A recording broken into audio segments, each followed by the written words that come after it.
Welcome to another edition of the Columbia Cougars Coaches Show on Mediacom Channel 22 as we talk Cougar basketball with Athletic Director and Head Men's Basketball Coach Bob Burchard. Welcome back here to the Bixby Room and the Cougar Coaches Show. Thanks, Cosmo. It's a busy time of year. Busy time of the year. Students finishing up finals and getting into the holiday breaks. Of course, for the basketball players, it's practice times and a couple of holiday tournaments and getting ready for your big event. We'll talk about the Cougars versus Cancer Classic coming up New Year's weekend. Right here at Southwell Complex. But last couple of basketball games for your team at 7-4 right now.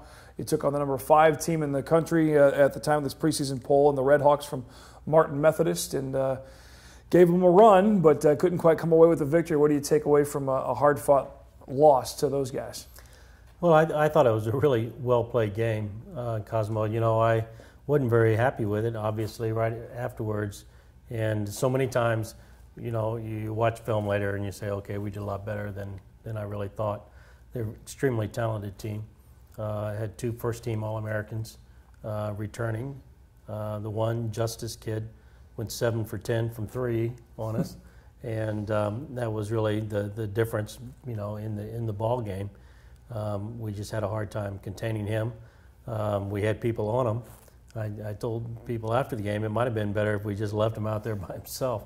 I mean, shooting that higher percentage from the three-point line, you're really a player, and we were prepared for that. And like I said, we had people close to him, but he still made the shots. So it's a very typical NAI tournament game, Cosmo, and so I guess what we take from that is we're not as good as we need to be to compete at the highest level. That is what the highest level is because. Again, as a really, really good basketball team, and very athletic, very well coached, and so I felt strong that we were there, but not happy that we couldn't come through with a win. And you know, down early, you make the run at the to get back into it. Then you were close at the end. Jordan with a double-double as well as Anike had 16 points for you. So those guys again are proven to be your leaders and going after it. Well, it was a 3-point contest with 30 seconds to play. So, and when you get into those games, you know it's just a play here, who converts, right. And if you don't convert, then you got a foul, and then your point differential changes a little bit. But you know, Jordan has really had a good start to his junior year. He's almost averaging a double-double right now. It was really nice to see both he and Anike have strong games.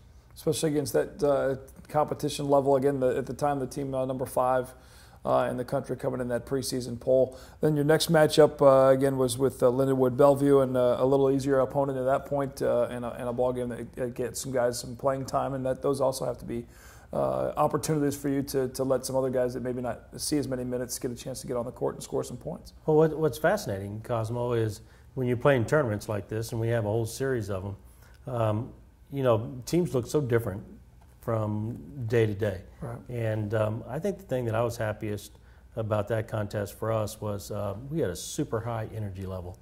And, you know, I was very concerned because we had played in the evening the day before, had a disappointing loss, scouted the game a bit after us, and turned right around at 2 o'clock in the afternoon and have to go and compete again. And I think the thing that worried me the most was, you know, if the guys are going to be with their chin on their chest Sure. and not feeling good about themselves. And I think our team bounced back real strong and really displayed it in terms of just the level of play in that game.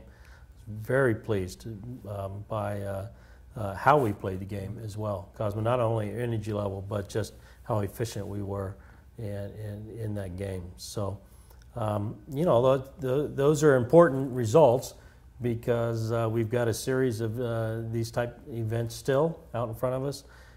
You get into postseason, and you know, if you're fortunate enough to string together some, you have to play at strange times of the day. You have to play back-to-back like that. You have to play well back-to-back, or you finish out a tournament right. and you don't get to play. So heading up to Chicago here pretty soon, where we'll play 3 games in 3 days. It was nice to see us, at least in that instance, do well. Most definitely. And you get a guy like Brock Walker chips in 15 points to lead the team with with points in that victory. As Coach mentioned, the trip to Chicago coming up next for the Cougars, as well as a game against Benedictine out of Kansas on the schedule as well. We'll talk a little bit about the preview of those games. We'll also talk about the Columbia College Cougars versus Cancer Classic coming up for both Coach Burchard's squad and Mike Davis's Lady Cougars, playing a full weekend of basketball here New Year's weekend. For all the details and schedule, ColumbiaCougars.com is the spot for you to check out the information there. We'll come back with more with head coach Bob Burchard after this. You're watching the Cougar Coaches Show on Mediacom Channel 22.